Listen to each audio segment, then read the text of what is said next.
Hello नमस्कार, आप देखना शुरू कर दिए हैं जीवेश न्यूज़ को। मित्रों, अभी हम पहुंचे हैं कोसी टोल प्लाजा से आगे कोसी बैरेज पे हैं।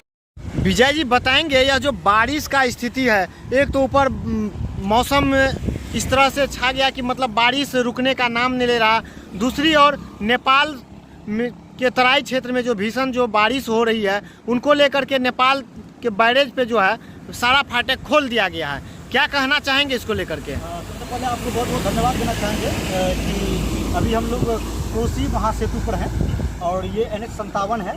आप देख सकते हैं अभी जो कोसी नदी का जो धारा है वो काफ़ी तेज है और इसमें लमसम जो है अभी 4 लाख क्यूसेक पानी छोड़ा गया है। अभी लगातार जो है सो बारिश हो रहा है, बारिश का सिलसिला जारी है और अभी भी बारिश हो रहा है और अभी भी हम लोग यहाँ पर कोसी महासेतु पर खड़े हैं। और आप भी जानते हैं जब कोसी में जब पानी छोड़ा जाता है तो सबसे अगर ज़्यादा प्रभावित क्षेत्र होता है तो वो सुपौल जिला है, क्योंकि सुपौल जिला अधिकांश जो है कोसी नदी के जलस्तर से जो है वो घिरा हो जाता है। और यही कारण है जब कोसी नदी में पानी आता है तो यहाँ का स्थानीय लोग जो है पूरे लोगों में खलबली मच जाता है। तो हो सकता है कि आशंका हो कहीं बांध टूट जाए, कोई बहुत सारे लोग इस चीज़ के लेकर चिंतित रहते हैं, लेकिन सरकार को इस पर ठोस कदम उठाना चाहिए। और कहीं विजय जी 1 मिनट आपको रोकना चाहेंगे। आपने जो कहा कि सरकार काफ़ी चिंतित रहती है, तो मुझे तो नहीं लगता कि इसमें सरकार काफ़ी चिंतित हो। यदि सरकार काफ़ी चिंतित होते तो जिस समय में पानी नहीं रहता है, बाढ़ नहीं रहता है, उस समय में क्यों नहीं सुरक्षा बांध का जो है मतलब रिपेयर किया जाता है? देखिए, लोगों में हम सरकार ने लोगों काफ़ी चिंतित रहते हैं, ये बोले हम लोग काफ़ी चिंतित रहते हैं। जब बारिश का समय आता है ना, लोग के मन में ये डर रहता है कि बगल में कोसी नदी है, हो सकता है कहीं बांध नहीं टूट जाए, हम लोग घर से बेघर ना हो जाए। और सबसे बड़ी बात है कि ये कोसी नदी नेपाल के तराई क्षेत्र से निकलते हैं और जब इस नेपाल के तराई क्षेत्र में बारिश होती है तो अधिकांश जो कोसी का जलस्तर बढ़ जाता है और कोसी का कटाव इतना ज़्यादा है कि अगर ये जब चाहे जिधर वो काट सकती है। कोसी का धारा इतना तेज बहती है कि किधरों भी वो काट सकती है और इसीलिए कोसी को जो है बिहार की शोक नदी कहा जाता है।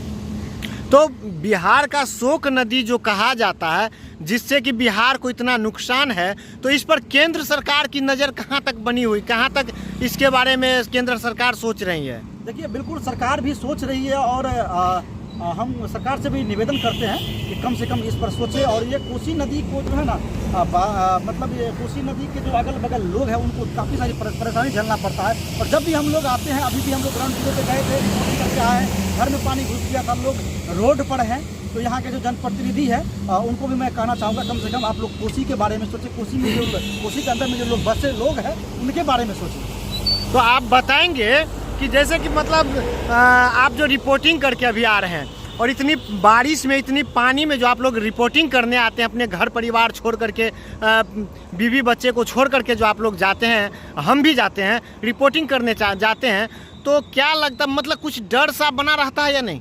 देखिए, सबसे पहले हम स्वतंत्र पत्रकार हैं और हमें डर नहीं होता है।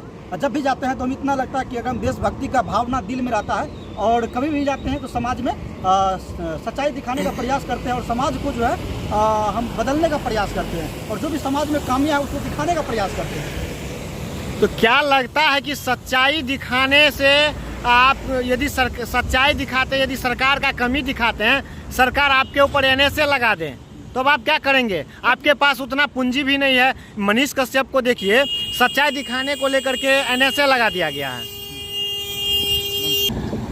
यदि NSA लगा दे आपके ऊपर, तब आप क्या सच्चाई दिखाएंगे? देखिए, ये तो दुर्भाग्य है कि एक पत्रकार के ऊपर राष्ट्रद्रोही का मामला लगा दिया जाता है। तो कहीं ना कहीं ये दुर्भाग्य है। हालांकि इस चीज़ से हम लोग डरने वाले नहीं है, चाहे वो NSA लगा दे, चाहे वो जेल में डाल दे, लेकिन हम लोग बिहार की सच्चाई दिखाएंगे।